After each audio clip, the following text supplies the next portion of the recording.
Cela fait maintenant 2 jours que nous avons changé d'heure et si vous n'arrivez toujours pas à vous réveiller le matin, pas de souci puisqu'il ne vous reste que 7 mois avant le nouveau changement d'heure, plus que 210 jours donc à patienter avant de reculer à nouveau vos montres. Vous verrez, ça viendra très vite. Bonjour à tous, nous sommes le mardi 1er avril 2014 et c'est le Fresh News du jour. C'est parti. This is funky fresh. This is funky fresh. Pick up on a mustard pack and grab your dab and cheese and fries. Les affaires sont bien souvent mystérieuses et peuvent jouer des tours à leurs protagonistes. C'est ce qui est sans doute en train d'arriver à Tim Cook, le patron de Apple. Selon le San Francisco Post, un accord signé en 1985 entre Steve Jobs et Bill Gates pourrait obliger Apple à fournir les droits d'utilisation de ses systèmes d'exploitation à Microsoft. En clair, on devrait voir apparaître, et ce dès 2015, des smartphones Microsoft tournant sous iOS. Le SF Post revient sur cet accord en expliquant qu'en 1985, les deux sociétés ont signé un document les obligeant à partager les codes sources et les droits d'usage de leur système d'exploitation en offrant à chacun la possibilité d'utiliser les logiciels produits par l'autre, et ce afin de se protéger contre l'hégémonie de IBM sur les ordinateurs personnels à l'époque. Mais Jobs et Gates auraient alors choisi de protéger les intérêts de leurs entreprises en mettant cet accord en sommeil pour une durée de 30 ans. C'est donc l'année prochaine que cet accord arrivera à son terme. Satya Nadella, nouveau patron de Microsoft, interrogé par le SF Post, confirme que des discussions sont bien en cours avec les équipes de Apple. La sortie de Office sur iPad la semaine dernière aurait donc été une première étape dans ce rapprochement. On en reparlera sans doute très bientôt. Vous faites sans doute partie des autoportraitistes du dimanche, autrement dit vous êtes fan de selfies. Eh bien attention, vous pourrez bientôt avoir le droit de réclamer une compensation financière pour l'utilisation de votre image si vous postez une de vos photos sans votre autorisation. Devant le nombre grandissant de requêtes déposées par des personnes prises en photo par elles-mêmes et dont les clichés ont été ensuite publiés sur les réseaux sociaux, il semble que le selfie dépasse le cadre artistique et ludique et entre désormais dans celui du juridique.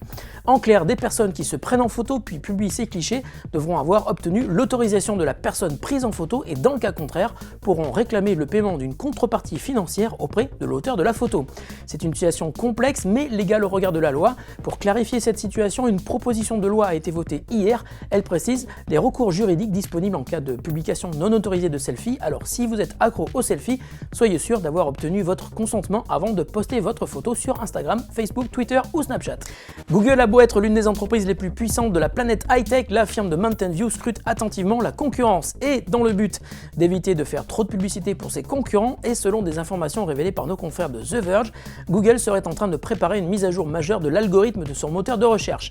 Cette nouvelle version baptisée Black Cat viserait à faire disparaître toute mention de produits concurrents de Google dans la première page de résultats de recherche. Ce serait valable pour tous les produits concurrents à ceux existants chez Google, comme les applications de bureautique, de gestion d'email, mais aussi les smartphones, c'est nouveau, les systèmes d'exploitation et les ordinateurs. Ainsi, lorsque vous rechercherez applications de mail ou meilleur smartphone sur le marché, il faudra directement passer en page 2 pour trouver des résultats faisant référence à l'iPhone de Apple ou les Windows Phone de Nokia. En revanche, les Nokia X devraient continuer à apparaître en première page puisqu'ils tournent sous Android. Toujours selon The Verge, Black Cat ferait partie des annonces que Google nous réserve pour sa conférence développeur, la Google I.O. qui aura lieu fin juin à San Francisco. Et la question du jour nous vient de François qui aimerait savoir s'il existe un moyen de booster la batterie de son iPhone facilement.